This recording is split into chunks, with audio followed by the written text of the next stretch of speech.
നമ്മൾ പറഞ്ഞു നിർത്തിയത് സൈറ്റ് സ്യൂട്ടബിലിറ്റി അനാലിസിസ് ആണ്, മൊഡ്യൂൾ 3. എന്തൊക്കെ നമ്മൾ പറഞ്ഞു നിർത്തി? ഫസ്റ്റ് നമ്മൾ site suitability analysis for residential area. Residential ഏരിയയിൽ എന്തൊക്കെ നമ്മൾ കൺസിഡർ ചെയ്യണം എന്നുള്ള കാര്യങ്ങളാണ് പറഞ്ഞത്. അതിനകത്ത് എന്താ പറഞ്ഞത്? ഒരു ഫുള്ളി ഡെവലപ്ഡ് ഏരിയ ആയിരിക്കണം, ഗുഡ് ട്രാൻസ്പോർട്ടേഷൻ ഫെസിലിറ്റീസ് വേണം, പിന്നെ basic amenities, water supply, drainage, അതൊക്കെ എക്സ്ട്രാ കോസ്റ്റ് കൊടുക്കാതെ തന്നെ നമുക്ക് ലഭിക്കുന്ന രീതിയിൽ വരണം. പിന്നെ സോയിൽ മെയ്ഡപ്പ് ആയിരിക്കുന്നത് ഫ്യൂച്ചർ എക്സ്പാൻഷന് വേണ്ടിയിട്ട് പറ്റണം. പിന്നെ എന്താണ് നെക്സ്റ്റ്? നമ്മൾ സെലക്ട് ചെയ്ത സൈറ്റിൽ ആംബിയന്റ് എയർ സർക്കുലേഷനും ലൈറ്റും എൻഷുർ ചെയ്തിരിക്കണം. അതെന്തിനാണ്? രണ്ട് കാര്യങ്ങളുണ്ട്. ഒന്ന്, അവിടുത്തെ താമസിക്കുന്ന റെസിഡൻസിന്റെ ഹെൽത്ത് വെൽബീങ് നോക്കാൻ വേണ്ടിയിട്ടാണ് പ്രോപ്പർ ലൈറ്റിങ്ങും എയർ സർക്കുലേഷൻ വേണമെന്ന് പറയാമോ. പിന്നെന്താണ്? Ground water table should not be very high. Ground water table ഒരുപാട് താഴാനും പാടില്ല. കാര്യം എന്താ? Should not be very high എന്ന് പറഞ്ഞാൽ ചെറിയൊരു റേഞ്ചിൽ തന്നെ ഫ്ലഡിങ് സംഭവിക്കാൻ സാധ്യതയുണ്ട്. അതാണ് ഗ്രൗണ്ട് വാട്ടർ ടേബിൾ ഹൈ ആയുള്ള പ്രശ്നം. ലോ ആയുള്ള പ്രശ്നം എന്താണ്?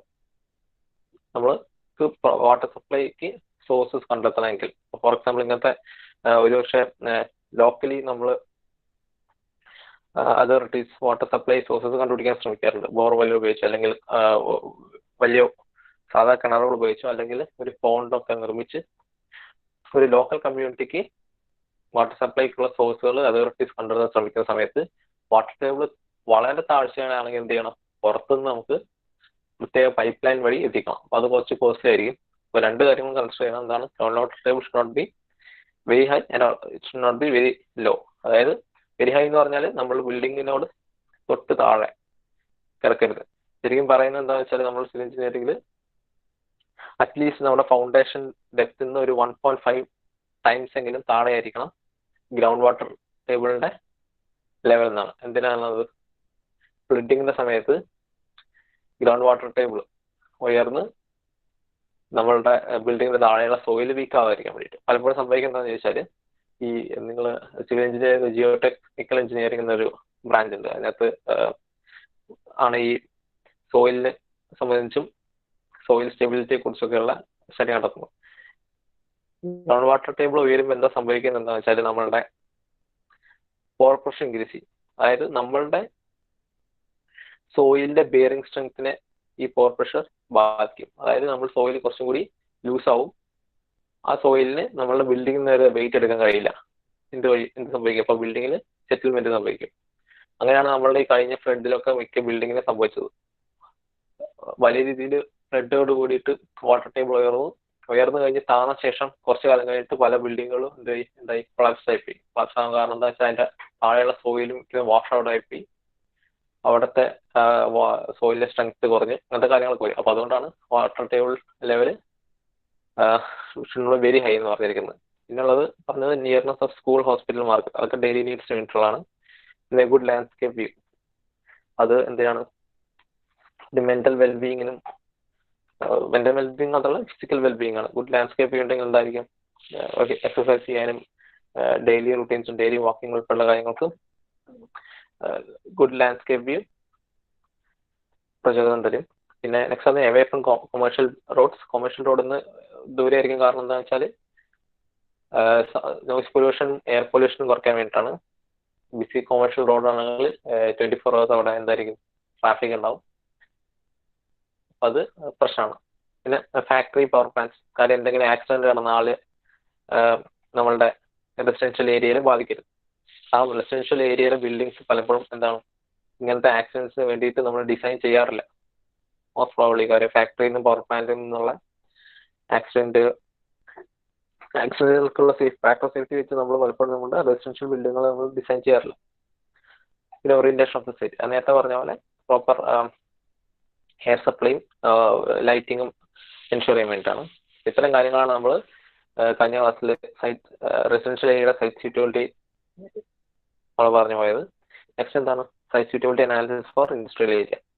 ഇതിനകത്ത് നമ്മൾ പറഞ്ഞ പല കാര്യങ്ങളുണ്ട്. അവൈലബിലിറ്റി ഓഫ് റോ മെറ്റീരിയൽസ് ഞാൻ പറഞ്ഞു മനസ്സിലാവും. അതായത് എവിടെയാണ് റോ മെറ്റീരിയൽസ് കിട്ടുന്നത് അതിന് തൊട്ട് ചേർന്ന് വേണം നമ്മളുടെ ഈ പർട്ടിക്കുലർ ഇൻഡസ്ട്രിയൽ ഏരിയ സ്ഥാപിക്കാൻ. കുറെ എക്സാമ്പിൾസും പറഞ്ഞിട്ടുണ്ട്. ഫോർ എക്സാമ്പിൾ ഇപ്പം ഉത്തർപ്രദേശ് ഷുഗർ ഫാക്ടറീസ്, കാര്യം എന്താ അവിടെ ഒരുപാട് ഷുഗർ കെയിൻ അഗ്രികൾച്ചർ നടക്കുന്നുണ്ട്, ഷുഗർ കെയിൻ ഫാമിംഗ്. പിന്നെ textile units Maharashtra and Gujarat, കാര്യം എന്താണ് അവിടെ കൂടുതൽ കോട്ടൺ ഇൻഡസ്ട്രി ഡ്രൈവ് ചെയ്യുന്ന സ്ഥലമാണ് മഹാരാഷ്ട്രയും ഗുജറാത്തും. പിന്നെ എന്താണ് സിമെന്റ് ഫാക്ടറി മധ്യപ്രദേശ് മാത്രമല്ല നമ്മളുടെ കീഴിൽ തമിഴ്നാട്ടിലുണ്ട്. കാര്യം എന്താണ് അവിടുത്തെ റോ മെറ്റീരിയൽസ് എന്തൊക്കെയാണ് അലൂമിനിയം, ബോക്സൈറ്റ് ഉൾപ്പെടെയുള്ള റോ മെറ്റീരിയൽസ്, സിമെന്റ് പ്രൊഡക്ഷന് വേണ്ടിയിട്ടുള്ള റോ മെറ്റീരിയൽസ് ഈസിലി അവൈലബിൾ ആണ്. പിന്നെ വേറെ കാര്യം പറഞ്ഞു, നമുക്ക് ബൾക്കി മെറ്റീരിയൽസിലാണ് ഏറ്റവും കൂടുതൽ ഈ nearness to raw materials important ആയിരിക്കുക. കാരണം എന്താണെന്ന് വെച്ചാൽ ഇതാണ് ട്രാൻസ്പോർട്ടേഷൻ കോസ്റ്റ് കൂടുക. പക്ഷെ ട്രാൻസ്പോർട്ടേഷൻ കോസ്റ്റ് കുറഞ്ഞ മെറ്റീരിയൽസ് ഉണ്ടാവും.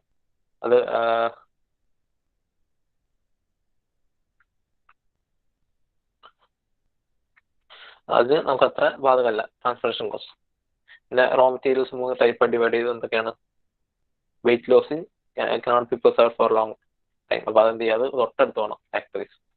പിന്നെ raw material which are bulky and heavy and weight losing in nature, അതായത് അയൺ ഓർ എക്സെട്ര, അതും തൊട്ടടുത്ത് വേണം. പിന്നെ raw material which are not heavy and can be preserved for long time, raw cotton എന്ത് ചെയ്യാം, കുറെ കാലം നമുക്ക് സൂക്ഷിച്ചു വെക്കാം. അതുകൊണ്ട് തന്നെ ഫാക്ടറീസ് തൊട്ടടുത്തില്ലെങ്കിലും കുഴപ്പമില്ല, ട്രാൻസ്പോർട്ടേഷന് കുറച്ച് ടൈം എടുത്താലും കുഴപ്പമുണ്ടാവില്ല. പിന്നെന്ന് പറഞ്ഞാൽ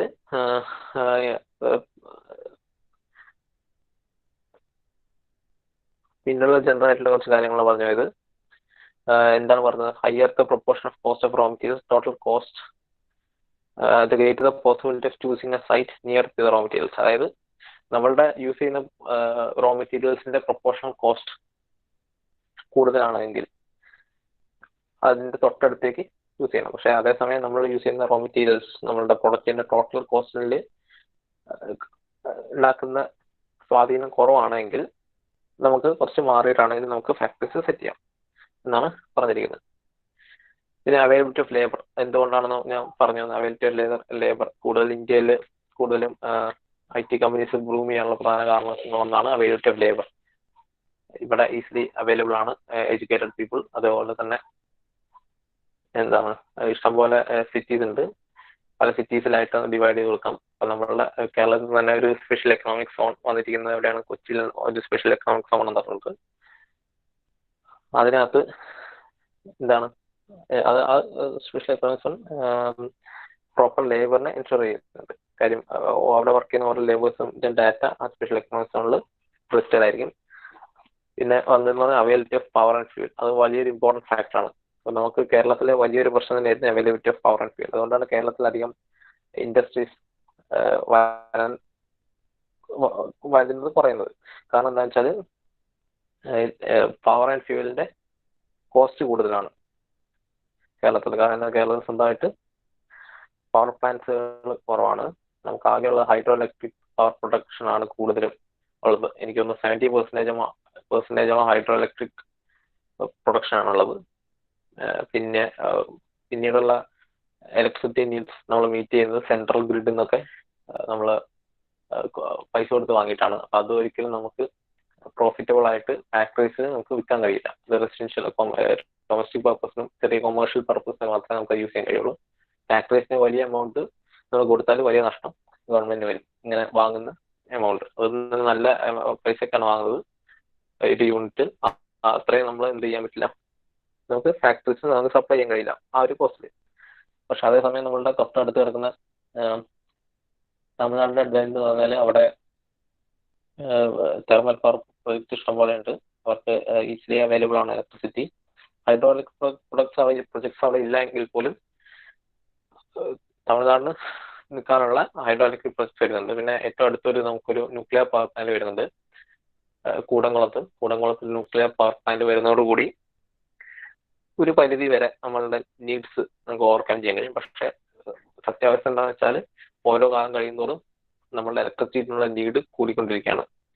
അതിൽ ചെറിയൊരു കുറവ് വന്നിരിക്കുന്നത് എന്താണെന്ന് വെച്ചാൽ വ്യാപകമായ രീതിയിൽ LED ബൾബുകൾ യൂസ് ചെയ്തുകൊണ്ടാണ് നമ്മളുടെ ഇലക്ട്രിസിറ്റി കൺസംഷനിൽ വലിയൊരു കുതിച്ചാട്ടം ഇല്ലാണ്ടിരുന്നത്. കാരണം പണ്ടത്തെ കാലത്ത് ഇൻകാൻഡസെന്റ് ബൾബുകൾ, കൺവെൻഷണൽ ബൾബുകൾ 100 വാട്ട് ഉപയോഗിച്ചിരുന്ന ബൾബുകൾക്ക് പകരം നമ്മളിപ്പോൾ 9 വാട്ടോ അല്ലെങ്കിൽ 12 വാട്ടൊക്കെ ബൾബാണ് യൂസ് ചെയ്യുന്നത്. അപ്പം അതൊരു വലിയൊരു മാറ്റം വരുമ്പോൾ നമുക്ക് ഒരുപാട് ഇലക്ട്രിസിറ്റി അതുവഴി നമുക്ക് സേവ് ചെയ്യാൻ കഴിഞ്ഞിട്ടുണ്ട്. പിന്നെ അതുപോലെ തന്നെ പല ഇന്നോവേഷൻസും നടക്കുന്നുണ്ട്. ഇപ്പം കേരളത്തിൽ തന്നെ പുതിയൊരു പദ്ധതി പ്ലാൻ ചെയ്തിരിക്കുന്നതാണ് ഒരു ഫാക്ടറി വേണ്ടിയിട്ട് സോളാർ പവർ പ്ലാന്റ്സ് ആണ്. അതിന്റെ ഏറ്റവും എക്സാമ്പിൾ എന്ന് പറഞ്ഞാൽ കൊച്ചി എയർപോർട്ടാണ്. കൊച്ചി എയർപോർട്ട് പ്രവർത്തിക്കുന്ന 95% ഇലക്ട്രിസിറ്റി തന്നെ പ്രൊഡ്യൂസ് ചെയ്യാണ് അവിടുത്തെ സോളാർ പവർ പ്ലാന്റിൽ നിന്ന്. പിന്നെ വേറെ സോളാർ പവർ പ്ലാന്റ് നമുക്കുള്ളത് കാസർഗോഡാണെന്ന് വിശ്വാസം. എന്താണ് സോളാർ പവർ പ്ലാന്റിന്റെ പ്രശ്നം എന്ന് വെച്ചാൽ നമുക്ക് ഇനീഷ്യൽ കോസ്റ്റ് ഒരുപാട് കൂടുതലാണ്. ഒരു യൂണിറ്റ് ഇലക്ട്രിസിറ്റി നിലവിൽ അവിടെ പ്രൊഡ്യൂസ് ചെയ്യുന്നത് 6 rupees പെർ യൂണിറ്റ് എന്ന രീതിയാണ്. പക്ഷെ നമുക്ക് 6 rupees 4 rupees അങ്ങനെയാണ്. പക്ഷെ അതേസമയം നമുക്കൊരു ഹൈഡ്രോ ഇലക്ട്രിക് പവർ പ്ലാന്റ്സ് ആണെങ്കിൽ ഇനീഷ്യൽ ഇൻവെസ്റ്റ്മെന്റ് വളരെ കൂടുതലാണെങ്കിൽ പോലും നമുക്ക് ഇലക്ട്രിസിറ്റി പ്രൊഡ്യൂസ് ചെയ്യുന്നത് 50 to 60 പൈസ പെർ യൂണിറ്റ് എന്ന രീതിയിൽ നമുക്ക് പ്രൊഡ്യൂസ് ചെയ്യാം. അപ്പൊ അതുകൊണ്ടാണ് നമ്മൾ അധികം സോളാർ പവർ പ്ലാന്റിലെ ഇന്നോവേഷൻസ് വരുന്നവരെ നമ്മൾ കാത്തിരിക്കുന്നത്. ഇതാണ് കാര്യങ്ങൾ. അത് വലിയൊരു ഫാക്ടറാണ്. എവിടെയാണ് നമ്മൾ ഫാക്ടറി ഇൻഡസ്ട്രിയൽ ഏരിയ സെറ്റപ്പ് ചെയ്യുന്നത് എന്നുള്ള വലിയൊരു ഫാക്ടറാണ് പവർ ആൻഡ് ഫ്യൂൽ സപ്ലൈ. പിന്നെ നെക്സ്റ്റ് ആണ് availability of transport and communication facilities. ഇതിനകത്ത് നമ്മൾ പറഞ്ഞു പോയത് ട്രാൻസ്പോർട്ട് ആൻഡ് കമ്മ്യൂണിക്കേഷൻ ഫെസിലിറ്റീസ്. ഇവിടെയാണ് നമ്മളുടെ സംസ്ഥാനത്ത് ചെറിയൊരു അഡ്വാൻറ്റേജ് ഉള്ളത്. എന്താണ്, നമുക്ക് സ്വന്തമായിട്ട് സംസ്ഥാനത്ത് തന്നെ ഏകദേശം ഇഷ്ടംപോലെ പോർട്ടുകളുണ്ട്. ആ പോർട്ട് വഴി ട്രാൻസ്പോർട്ടേഷൻ എളുപ്പമാണ്. എപ്പോഴും ഈ ഹെവി ഇൻഡസ്ട്രീസ് റിലൈ ചെയ്യുന്ന എന്തിനായിരിക്കും? ബൈ സീ ആയിരിക്കും അവർക്ക് ഏറ്റവും പ്രോഫിറ്റബിൾ ആയിട്ട് ഓവർസീസ് ബിസിനസ് ഒക്കെ ചെയ്യാൻ വേണ്ടിയിട്ട് എളുപ്പം. ബൈ റോഡ്, ബൈ റെയിലോ അല്ലെങ്കിൽ ബൈ എയറോ ഒക്കെ വെരി കോസ്റ്റ്ലി ആയിരിക്കും. അപ്പോൾ അത് നമുക്കൊരു അഡ്വാൻറ്റേജ് ആണ്. നമുക്ക് പ്രൊഡക്ഷൻ പ്രൊഡ്യൂസ് ചെയ്യുന്ന ഗുഡ്സ് അല്ലെങ്കിൽ നമ്മളുടെ കൊമോഡിറ്റീസ് നമുക്ക് മറ്റു സ്ഥലങ്ങളിലേക്ക് അയക്കാൻ നമുക്ക് എളുപ്പമാണ്. പക്ഷെ അതേസമയം വേറെ പ്രശ്നം വെച്ചാൽ നമ്മളുടെ കേരളത്തിലെ ഇതേസമയം വേറെ പ്രശ്നം വെച്ചാൽ ബൈ റോഡ് എത്തിക്കാൻ നമുക്ക് കുറച്ച് ഡിഫിക്കൽട്ടീസ് ഉണ്ട്. കാര്യം എന്താണ്, നമ്മളുടെ റോഡ്സിന്റെ വീതി കുറവാണ്. നമുക്ക് ആവറേജ് സ്പീഡ് വളരെ കുറവായിരിക്കും. അതൊരു ഡിസഡ്വാൻറ്റേജ് ആണ്. പക്ഷെ നമ്മുടെ അഡ്വാൻറ്റേജ് എന്ന് പറയുന്നതാണ് നമുക്ക് കുറെ പോർട്ടുകളുണ്ട്. അതേപോലെ കമ്മ്യൂണിക്കേഷൻ ഫെസിലിറ്റീസ്, ഇത് വലിയൊരു ഫാക്ടറാണ്. എന്തുകൊണ്ടാണ് കൊച്ചി എന്ന ഒരു തേർഡ് ടയർ സിറ്റിയിലേക്ക്, കൊച്ചി ട്രിവാൻഡ്രം പോലത്തെയുള്ള തേർഡ് ടയർ സിറ്റീസിലേക്ക് IT ബിസിനസ് വന്നതിന്റെ വലിയൊരു ഉദാഹരണമാണ് ഈ കമ്മ്യൂണിക്കേഷൻ ഫെസിലിറ്റീസ്. അപ്പൊ നിങ്ങൾ ഈ അണ്ടർഗ്രൗണ്ട് നമ്മളുടെ ഇന്റർനെറ്റ് കേബിൾ കേട്ടിട്ടുണ്ടാവും, ഡാറ്റ കേബിൾ. ഞാൻ എന്താണ് പറയാൻ ഞാൻ എന്തോ ഉണ്ടായിരുന്നു, ഞാൻ അണ്ടർഗ്രൗണ്ട് ഇന്റർനെറ്റ് കേബിൾ ഉണ്ട്. സോ അത് നമുക്ക് വന്നിരിക്കുന്നത് ഡയറക്റ്റ് നമുക്ക് കൊച്ചിയിലേക്ക് നമുക്ക് ആ കേബിൾ വരുന്നുണ്ട്. അപ്പൊ അതുകൊണ്ട് തന്നെ അവിടെ പൊതുവെ സ്പീഡ് കൂടുതലായിരിക്കും. അതുകൊണ്ടാണ് അവിടെ IT ഇൻഡസ്ട്രി കുറച്ചെങ്കിലും ഡ്രൈവ് ചെയ്ത് നിൽക്കാനുള്ള കാരണം. പിന്നെ നെക്സ്റ്റ് ഉള്ളതെന്ന് പറഞ്ഞാൽ മുംബൈയിലേക്ക് ആ കേബിളുകൾ പോകുന്നുണ്ട്. ഇതാണ് ഈ കോസ്റ്റ് ലൈനിൽ കിടക്കുന്ന സിറ്റീസിന്റെ അഡ്വാൻറ്റേജ്. കാരണം എന്താണ്, ഇവിടെ കമ്മ്യൂണിക്കേഷനും ട്രാൻസ്പോർട്ടേഷൻ ഫെസിലിറ്റീസും കുറച്ചും കൂടി എളുപ്പമായിരിക്കും. അതുകൊണ്ടാണ് കോസ്റ്റ് ലൈനിൽ തന്നെ മാക്സിമം പോപ്പുലേഷൻസ് വരുന്നത്. അപ്പൊ ഇൻഡസ്ട്രീസ് മിക്കത് അവിടെയാണ് ബ്ലൂം ചെയ്യുന്നത്. ഞാൻ നേരത്തെ പറഞ്ഞ പോലെ ട്രാൻസ്പോർട്ടേഷൻ ഫെസിലിറ്റീസ്, അതിന്റെ വേറെ എക്സാമ്പിൾ എന്ന് പറഞ്ഞാൽ പണ്ട് കാലത്തെ ഏറ്റവും വലിയ, കേരളത്തിലെ ഏറ്റവും വലിയ ഇൻഡസ്ട്രിയൽ ഹബ് എന്ന് പറയുന്നത് ആലപ്പിയായിരുന്നു. ആലപ്പി എന്തുകൊണ്ടാവാൻ കാര്യം, അവിടെ നിന്ന് ചീപ്പ് ട്രാൻസ്പോർട്ട് പോസിബിൾ ആയിരുന്നു. Why cheap transport? അതിൽ inland water ways, back waters നിന്നാണ് നമ്മൾ ബാക്ക് വാട്ടേഴ്സ് ഉപയോഗിച്ചാണ് നമ്മൾ ട്രാൻസ്പോർട്ടേഷൻ നടത്തിക്കൊണ്ടിരുന്നത്. എപ്പോഴും നിങ്ങൾ ആലോചിക്കുക, ഏറ്റവും ചീപ്പായിട്ടുള്ള ട്രാൻസ്പോർട്ടേഷൻ വരുന്നത് ബൈ ത്രൂ വാട്ടർ വേസ് ആയിരിക്കും. അപ്പം പണ്ട് കാലത്ത് വ്യാപകമായ രീതിയിൽ ആലപ്പിയിൽ ഒരുപാട് ഇൻഡസ്ട്രീസ് ഉണ്ടായിരുന്നു. പിന്നീട് കുറെ കാലങ്ങൾ കൊണ്ട് അത് ഇൻഡസ്ട്രീസ് പതുക്കെ ആലപ്പിയിൽ നിന്ന് മാറിപ്പോയതാണ്. ആലപ്പുഴയിലായിരുന്നു കേരളത്തിന്റെ വലിയൊരു ഇൻഡസ്ട്രീസ് ഹബ്. കാരണം ആലപ്പുഴയിൽ പ്രൊഡ്യൂസ് ചെയ്യുന്ന ഗുഡ്സ് വളരെ എളുപ്പത്തിൽ കൊച്ചി എത്തിക്കാൻ കഴിയായിരുന്നു. കാര്യം ബൈ നമ്മളുടെ വേമ്പ്രാണുകാർ വഴി എത്തിക്കാൻ കഴിയായിരുന്നു. അപ്പൊ അതൊരു വലിയ ട്രാൻസ്പോർട്ടേഷൻ ഫെസിലിറ്റീസിന്റെ അഡ്വാൻറ്റേജ് ആണ്. ഇത്തരം കാര്യങ്ങളാണ് ഇതിലുള്ളത്. പിന്നെ ബാക്കിയുള്ളത് നമ്മളുടെ രാജ്യത്ത് കോമൺ ആയിട്ട് നടക്കുന്നത്. ഇപ്പം ഇവിടെ പറഞ്ഞല്ലോ, Faridabad Haryana develop industrial town on account of availability of both rail and road transportation. അപ്പം ഇത് നമ്മൾ നേരത്തെ പറഞ്ഞു, നമുക്ക് ഒരു അഡ്വാൻറ്റേജ്, നമുക്കുള്ള അഡ്വാൻറ്റേജ് അവർക്കില്ല. കാരണം ഹരിയാന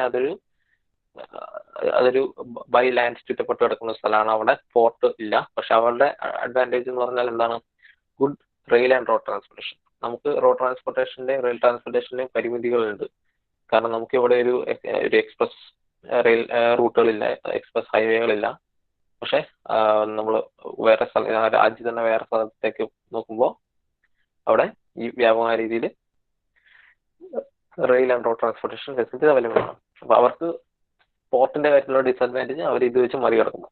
പിന്നെ നെക്സ്റ്റ് ഞാൻ നേരത്തെ പറഞ്ഞ എക്സാമ്പിൾ തന്നെയാണ്. Calcutta, Bombay, Madras have attained significant importance on account of availability of excellent water and rail transportation facilities. അതായത് ഈ വാട്ടർ ട്രാൻസ്പോർട്ടേഷൻ ഫെസിലിറ്റി എന്ന് പറഞ്ഞാൽ വലിയൊരു ഫാക്ടറാണ്. കാര്യം നമ്മൾ ഉണ്ടാകുന്ന ഗുഡ്സ് ഏറ്റവും ചീപ്പായിട്ട് വേറെ രാജ്യങ്ങളിലേക്ക് അയക്കാൻ പറ്റുന്നത് ബൈ വാട്ടർ തന്നെയാണ്. അപ്പൊ അത് വലിയൊരു ഫാക്ടറാണ് എന്തുകൊണ്ട് ഇൻഡസ്ട്രി അവിടെ ത്രൈവ് ചെയ്യുന്നുള്ള കാരണം.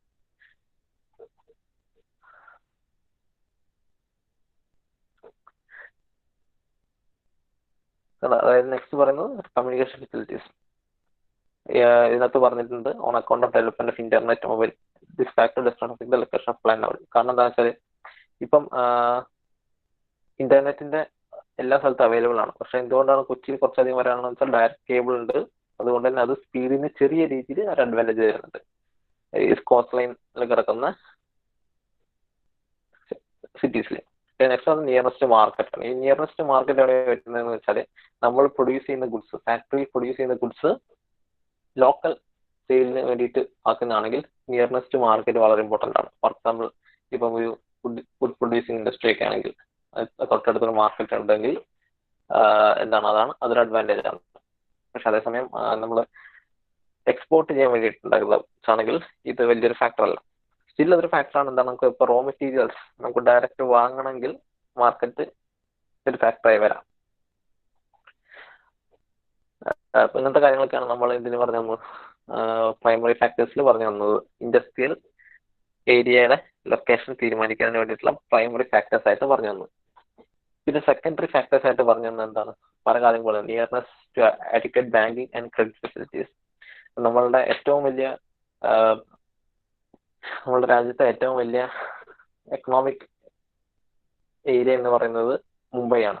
മുംബൈയിലാണ് ഒട്ടുമിക്ക ഫിനാൻഷ്യൽ സ്ഥാപനങ്ങളുടെ ഹെഡ് ഉള്ളത്. SBI ആണെങ്കിലും RBI ആണെങ്കിലും മറ്റു പല ബാങ്കുകളുടെ ഹെഡ് ഓഫീസ് ഉള്ളത് എവിടെയാണ്? മുംബൈ കേന്ദ്രീകരിച്ചാണ്.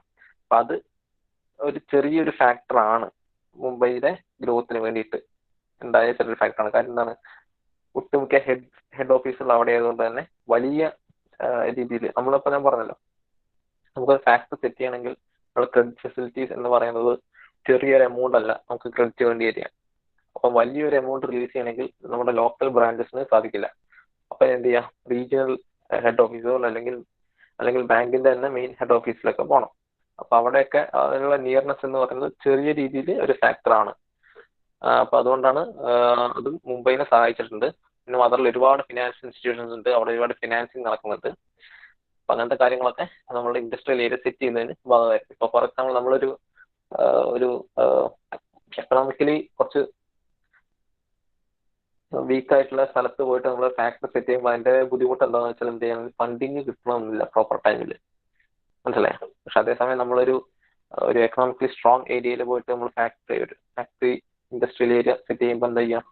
ഒരുപാട് ഇൻഡസ്ട്രിയൽസ് അവിടെ വരാൻ സാധ്യതയുണ്ട്. കാരണം എന്താണ്? അവർക്ക് ഈസിലി ആക്സസിബിൾ ആണ് ബാങ്കിങ് ഫെസിലിറ്റീസിനോട്. പിന്നെയുള്ള ഫെസിലിറ്റീസ് ഫോർ പ്രിപ്പയർഡ് ആണ്. അതായത് നമ്മളിപ്പോൾ ഒരു ഇൻഡസ്ട്രി സെറ്റ് ചെയ്യുമ്പോൾ എന്ത് ചെയ്യും? അവിടെ എന്തൊക്കെ ഇൻഡസ്ട്രിയൽ വർക്ക് നടക്കുന്നുണ്ടാവും, ആ വർക്കിനോടനുബന്ധിച്ച് അതിന്റെ റിപ്പയറുകളൊക്കെ നടക്കാനുള്ള ഒരു സൗകര്യം അവിടെ ഏർപ്പാടാക്കി കൊടുക്കണം. അതുകൊണ്ടാണ് ഞാൻ നേരത്തെ പറഞ്ഞത് കോയമ്പത്തൂർ എന്ന് പറഞ്ഞ സിറ്റിയിൽ ഓട്ടോമൊബൈൽ ഇൻഡസ്ട്രി ത്രൈവ് ചെയ്യാനുള്ള കാരണം എന്താണെന്ന് വെച്ചാൽ അവിടെ ഒരുപാട് റിപ്പയർ ഷോപ്പുകളുണ്ട്. അവർക്ക് കാലങ്ങളായിട്ട് ആളുകൾ കൈമാറിക്കൊണ്ടുവന്ന റിപ്പയർ ഷോപ്പുകൾ അവിടെ ഇഷ്ടംപോലെ ഉണ്ട്, ഓട്ടോമൊബൈൽ റിപ്പയർ ഷോപ്പുകൾ. അപ്പം ബേസിക്കലി അവിടുത്തെ ഒരു ഏരിയയിലെ ആളുകൾ എന്ന് പറയുന്നത് ഇങ്ങനത്തെ ഓട്ടോമൊബൈൽ, ഇലക്ട്രോണിക്സ് അങ്ങനത്തെ കാര്യങ്ങളിലേക്കൊക്കെ ഇൻട്രസ്റ്റഡ് ആണ്. ഒരുപാട് ആളുകൾ, ലേബർ അവിടെ അവൈലബിൾ ആണ്. ഇപ്പോൾ ഫോർ എക്സാമ്പിൾ നമ്മളുടെ ടാറ്റ ടിയാഗോ JTP എന്ന് തോന്നുന്നു, JTP എന്നൊരു വേർഷനാണെന്ന് തോന്നുന്നു എൻ്റെ ഓർമ്മ ശരിയാണെങ്കിൽ. ആർക്കും അറിയാം എന്താണ് അതിന്റെ വേർഷൻ? മെക്കാനിക്കലോട് ആരെങ്കിലും വെക്കുന്ന ആരെങ്കിലും ഉണ്ടോ?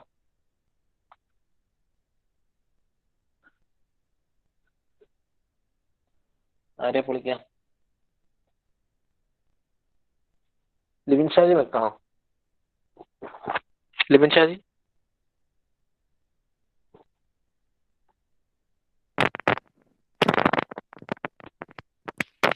സാർ മെക്കാനിക്കൽ അല്ലേ ലിബിൻ ഷാജി? ആ JTP കേട്ടിട്ടുണ്ടോ? ഇല്ല സാർ. JTP ടാറ്റ ടിയാഗോന്റെ ഒരു സ്പോർട്സ് എഡിഷൻ ഉണ്ടായിരുന്നല്ലോ JTP എന്ന് പറയുന്നത്. അത് ഉണ്ടാക്കുന്നത് കോയമ്പത്തൂരാണ്. അതിന്റെ ട്യൂണിങ്ങും മറ്റും നടക്കുന്നത്. കാര്യം എന്താണ്, വേറെ ഇഷ്ടംപോലെ സാധനം ഉണ്ടായിട്ട് പോലും ടാറ്റ ടിയാഗോന്റെ JTP വേർഷന് വേണ്ടിയിട്ട് ടാറ്റ മോട്ടോഴ്സ് കൊണ്ടുവന്നത് അലയൻസിൽ എത്തിയിരിക്കുന്നത് കോയമ്പത്തൂരിലെ ഒരു ഫാക്ടറി ആയിട്ടാണ്. കാരണം എന്താണെന്ന് വെച്ചാൽ അവർക്ക് അവിടെ, ഞാൻ പറഞ്ഞില്ല, കോയമ്പത്തൂർ സിറ്റിയിൽ ഒരുപാട് ഓട്ടോമൊബൈൽ ഇൻഡസ്ട്രീസ് ഡ്രൈവ് ചെയ്യുന്നുണ്ട്. ഒരു ഇൻഡസ്ട്രിയൽ പ്രൊഡക്ഷൻ യൂണിറ്റ് തന്നെ അവിടെ വരാനുള്ള കാരണം എന്താണ്? ഇതൊരു എക്സാമ്പിൾ ആണ്. അവിടെ മികച്ച ഫെസിലിറ്റീസ് അവൈലബിൾ ആണ്. എന്തിനോട് അനുബന്ധിച്ച് മെക്കാനിക്കൽ വർക്കിനോടും ഓട്ടോമൊബൈൽ വർക്കിനോടും അനുബന്ധിച്ചുള്ള ഫെസിലിറ്റീസ് അവൈലബിൾ ആയതുകൊണ്ടാണ് കോയമ്പത്തൂരിൽ ടാറ്റ മോട്ടോഴ്സിന്റെ JTP വേർഷനാണ് എൻ്റെ ഒരു ഓർമ്മ. JTP നോക്കട്ടെ.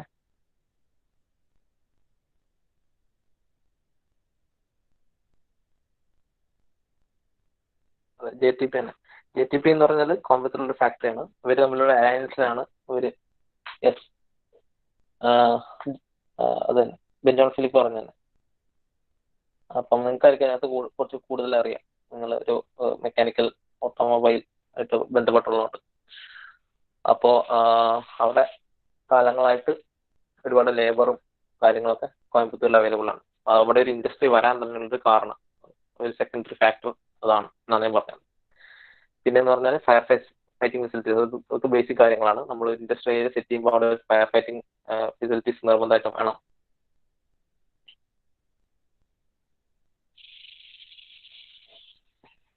പിന്നീട് ഉള്ള കാര്യം എന്താണ്? Soil climate and topography. അത് വലിയൊരു ഫാക്ടറാണ്. ഇപ്പം നമ്മളുടെ സോയിൽ എന്ത് ടൈപ്പ് ഇൻഡസ്ട്രീസിനാണ് ഗവേൺ ചെയ്യുന്നതെന്ന് പറയാൻ കഴിയും.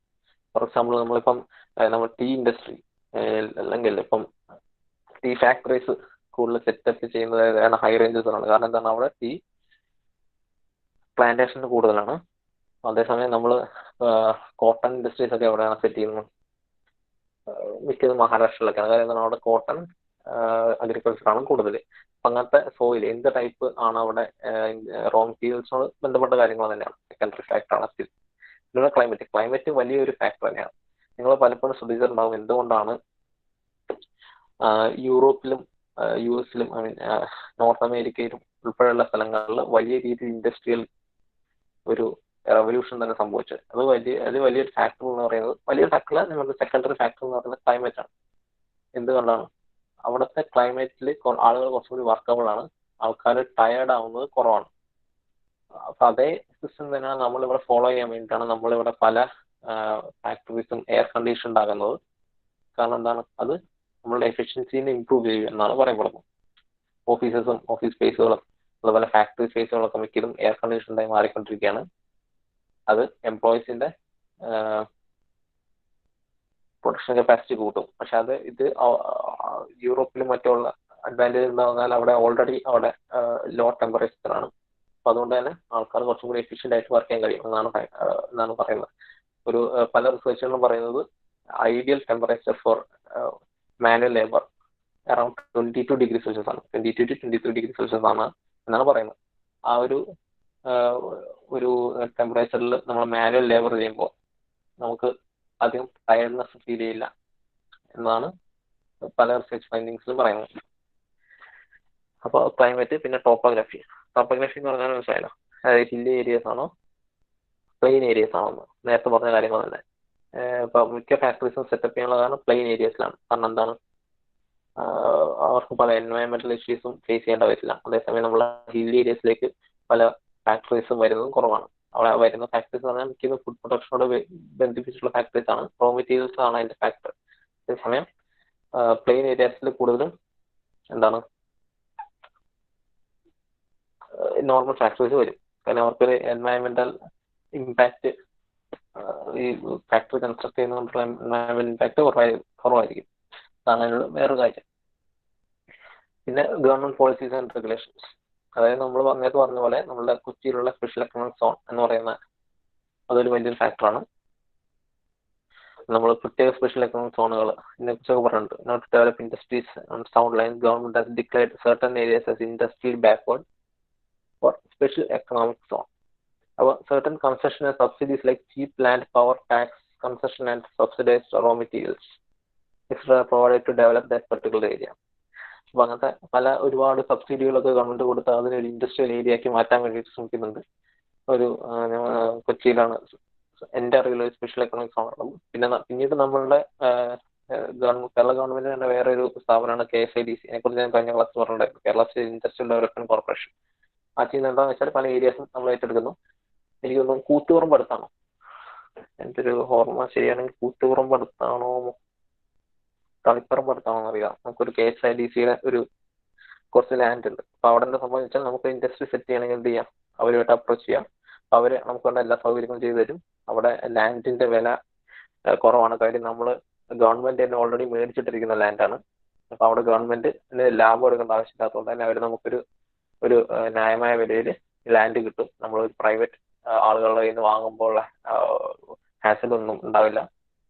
അപ്പൊ അതൊരു വലിയൊരു ഫാക്ടറാണ്. നമുക്ക് ലാൻഡ് അവൈലബിലിറ്റി ഉണ്ടാവും. പിന്നെ അതുപോലെ അവരെല്ലാം ഓൾറെഡി വാട്ടർ സപ്ലൈ ആണെങ്കിലും ഇലക്ട്രിസിറ്റി ആണെങ്കിലും കമ്മ്യൂണിക്കേഷൻ ഫെസിലിറ്റീസ് ഒക്കെ ആണെങ്കിൽ തന്നെ അവർ ഓൾറെഡി സെറ്റ് ചെയ്തിട്ടുണ്ടാവും. അപ്പൊ അങ്ങനത്തെ പല ഉപകാരങ്ങളും ഉണ്ട് ഇങ്ങനെ സ്പെഷ്യൽ എക്കണോമിക് സോൺ ഗവൺമെന്റ് പോളിസികൾ ഒക്കെ ഉള്ളതുകൊണ്ട് എന്നാണ് പറഞ്ഞേക്കുന്നത്.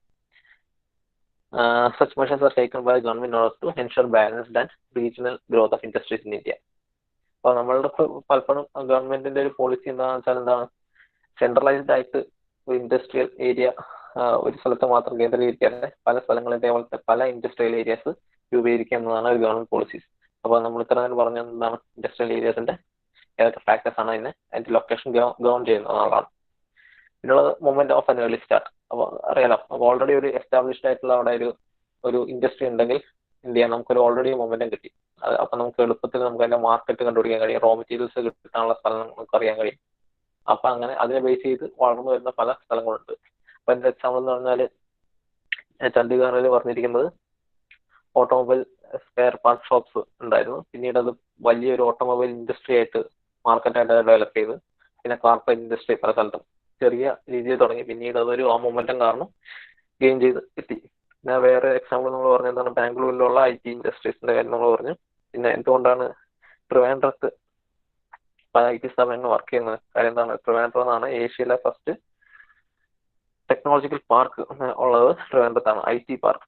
നമ്മൾ ടെക്നോ പാർക്കാണ് നമ്മളുടെ ഏഷ്യയിലെ തന്നെ ഫസ്റ്റ് IT പാർക്കുകൾ ഒന്ന്. അപ്പൊ അതുകൊണ്ട് തന്നെ നമുക്കത് ഏർലി സ്റ്റാർട്ട് ആയതുകൊണ്ട് മാത്രമാണ് ശരിക്കും ട്രിവാൻഡ്രത്ത് ഇപ്പോഴും പല ഇൻഡസ്ട്രീസും IT കമ്പനീസും ഡ്രൈവ് ചെയ്യുന്നത് മനസ്സിലാക്കാം.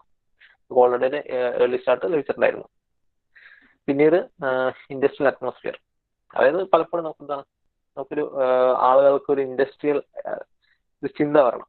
അപ്പൊ അതുകൊണ്ടാണ് നിങ്ങൾ കൂടുതൽ ഇൻഡസ്ട്രിയലിസ്റ്റുകളും എന്താണ്, ഏത് നഗരം ബേസ് ചെയ്തിട്ടാണ് ഇന്ത്യയിലെ ഏറ്റവും കൂടുതൽ ഇൻഡസ്ട്രിയലിസ്റ്റുകളെന്ന് അറിയാം, മുംബൈ ബേസ് ചെയ്തിട്ടാണ്. കാര്യം എന്താണ്, ആളുകൾ കൂടുതൽ ബിസിനസ് മൈൻഡാണ്. അതേപോലെ വേറെ എക്സാമ്പിൾ എന്ന് പറഞ്ഞാൽ നമ്മളുടെ കേരളത്തിൽ തന്നെ ഏറ്റവും കൂടുതൽ ഇൻഡസ്ട്രിയലിസ്റ്റുകൾ വരുന്ന ഒരു സ്ഥലം എന്താണെന്ന് അറിയാം, തൃശ്ശൂരാണ്. കാര്യം എന്താണ്, അവിടുത്തെ ആളുകൾക്ക് കൂടുതലും ബിസിനസ് ഓറിയന്റഡ് ആയിട്ട് കാര്യങ്ങൾ മൂവ് ചെയ്യാനൊക്കെയാണ് താല്പര്യം. ഒരുപാട് ഇൻഡസ്ട്രിയലിസ്റ്റുകൾ തൃശ്ശൂർ ബേസ്ഡ് ആയിട്ട് തന്നെയുണ്ട്. നമുക്ക് എക്സാമ്പിൾ ഒക്കെ പറയുകയാണെങ്കിൽ ലുലു ഗ്രൂപ്പ്, ജോയാലിക്കസ്, ചിറ്റിലപ്പള്ളി, ഇവരൊക്കെ ബേസ് ചെയ്തിരിക്കുന്നത് ഇവരൊക്കെ ബേസ് ചെയ്തിരിക്കുന്നത് തൃശ്ശൂരാണ്. കാര്യം എന്താ, അവിടുത്തെ ആളുകൾക്ക് ബേസിക്കലി ബിസിനസ് ഓറിയന്റഡ് ഇൻവെസ്റ്റ്മെന്റ് അങ്ങനത്തെ കാര്യങ്ങളൊക്കെ താല്പര്യമുണ്ട്. അപ്പൊ അതാണ് ഇൻഡസ്ട്രിയൽ അറ്റ്മോസ്ഫിയർ എന്ന് പറയുന്നത്. പിന്നെ പേഴ്സണൽ ഫാക്ടേഴ്സ്, നേരത്തെ ഒരു ടിപ്പിക്കൽ എക്സാമ്പിൾ പറഞ്ഞല്ലോ കഴിഞ്ഞ ക്ലാസ്സിലെ ഹ്യുണ്ടായിയുടെ ഇന്ത്യ ഹെഡ് ആണെന്ന് എൻ്റെ വിശ്വാസം, മലയാളിയാണ്. അപ്പം അദ്ദേഹം ട്രിവാൻഡ്രത്ത് സിറ്റിനോട് ചേർന്ന് ഹ്യുണ്ടായിയുടെ ഒരു ഫാക്ടറി സെറ്റ് ചെയ്യാനുള്ള ഒരു ശ്രമത്തിലാണ്. കാരണം എന്താണെന്ന് വെച്ചാൽ അതിനകത്തുള്ള ഏക ഫാക്ടർ എന്താണെന്ന് വെച്ചാൽ അതൊരു പേഴ്സണൽ ഫാക്ടർ തന്നെയാണ്. അദ്ദേഹം തിരുവനന്തപുരംകാരനാണ്, മലയാളിയാണ്. അതുകൊണ്ട് അവിടെ ഒരു ഇൻഡസ്ട്രിയൽ